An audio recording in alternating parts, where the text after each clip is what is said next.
USA को चीन ने उसके जाल में ही फंसाया, सीआईए के एक जासूस को ऐसे निपटाया। साल 2012 के अंत में शी जिनपिंग चीनी कम्युनिस्ट पार्टी के नेता बने और कुछ महीने बाद राष्ट्रपति बने।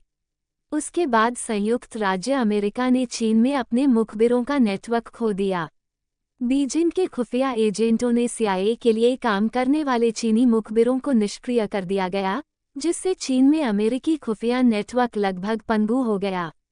US central intelligence agency CIA दुनिया के हर देश की जासूसी करती है और दूसरे देशों से डील करने में उसकी विदेश नीति का ये सबसे बड़ा हथियार होती है।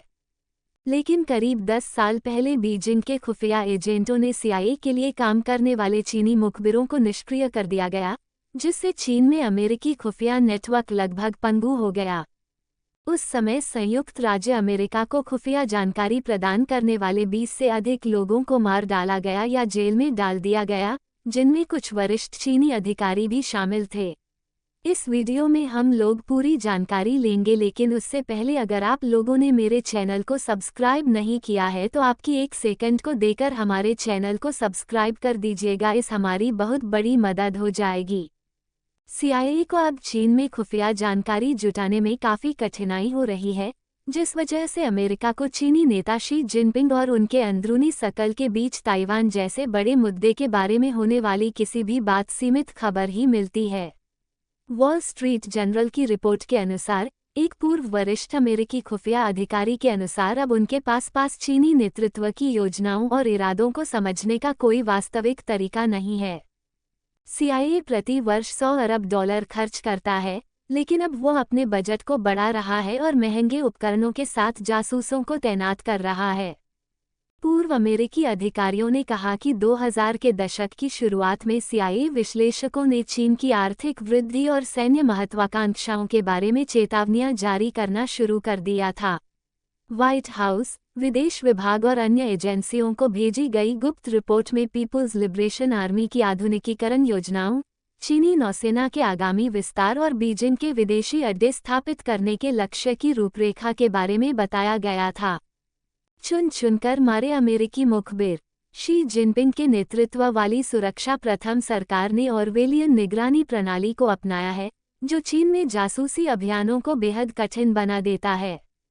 सीआईए ने कम्युनिस्ट पार्टी और सरकारी विभागों में व्यापक भ्रष्टाचार का फायदा उठाकर दर्जनों अधिकारियों को पैसे का लालच देकर मुखबिर बनाया था, लेकिन जैसे ही चीन ने एक करके गद्दारों को पकड़ा, नेटवर्क नष्ट हो गया और अमेरिकी जासूसी अभियान को भारी झटका लगा।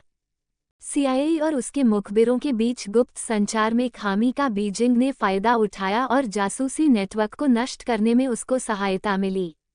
ये घटना उस समय घटित हुई जब शी जिनपिंग को सत्ता संभालने के लिए तैयार किया जा रहा था। सीआईए द्वारा अंदर तक घुसपैठ के बाद शी जिनपिंग सुरक्षा और वफादारी को बहुत महत्व देते हैं। जैसे ही 2012 के अंत में शी जिनपिंग चीनी कम्युनिस्ट पार्टी के नेता बने और कुछ महीने बाद राष्ट्रपति बने, संयुक्त राज्य अमेरिका ने चीन में अपने मुखबिरों का नेटवर्क खो दिया। इसके बाद सीआईए ने अपनी कई रिपोर्ट में कहा कि शी जिनपिंग एक अलग तरह के चीनी नेता के रूप में उभरेंगे, जो अधिक ताकतवर, अधिक राष्ट्रवादी और अधिक सुरक्षा पर ध्यान देंगे। हालांकि तत्कालीन बराक ओबामा प्रशासन ने इसको काफ़ी हद तक नज़रअंदाज किया। उनको उम्मीद थी कि जैसे जैसे चीन आर्थिक रूप से विकसित होगा, वह अधिक उदार और खुला हो जाएगा, जिससे आने वाले दिनों में वह अमेरिका के नेतृत्व वाली अंतर्राष्ट्रीय व्यवस्था में शामिल हो जाएगा। शी जिनपिंग के नेतृत्व में चीन सक्रिय रूप से दक्षिण चीन सागर में समुद्री अधिकारों और हितों पर जोर देता है, ताइवान को लगातार सैन्य अभ्यासों से परेशान करता है और अमेरिकी सरकार, चिकित्सा और स्वास्थ्य सेवा प्रदाताओं, तकनीकी दिग्गज, रक्षा ठेकेदार और अन्य की गोपनीय जानकारी और व्यक्तिगत डेटा से जानकारी चुराने के लिए बार बार साइबर हमलों की योजना बनाता है। चीन ने अपने स्वयं के मुखबिर अभियानों को भी तेज कर दिया है, जो अक्सर पूर्व अमेरिकी खुफिया अधिकारियों से संपर्क करने और भर्ती करने के लिए लिंक्डइन जैसी सोशल मीडिया साइटों का उपयोग करता है। अमेरिका कर रहा है संघर्ष। चीन आज यूएस के लोगों को मुखबिर बनाकर उसकी जासूसी करा रहा है, जो कभी अमेरिका किया करता था। हाल ही में चीन ने पूर्व CIA agent Kevin Patrick Mallory को भी मुखबिर बनाया था।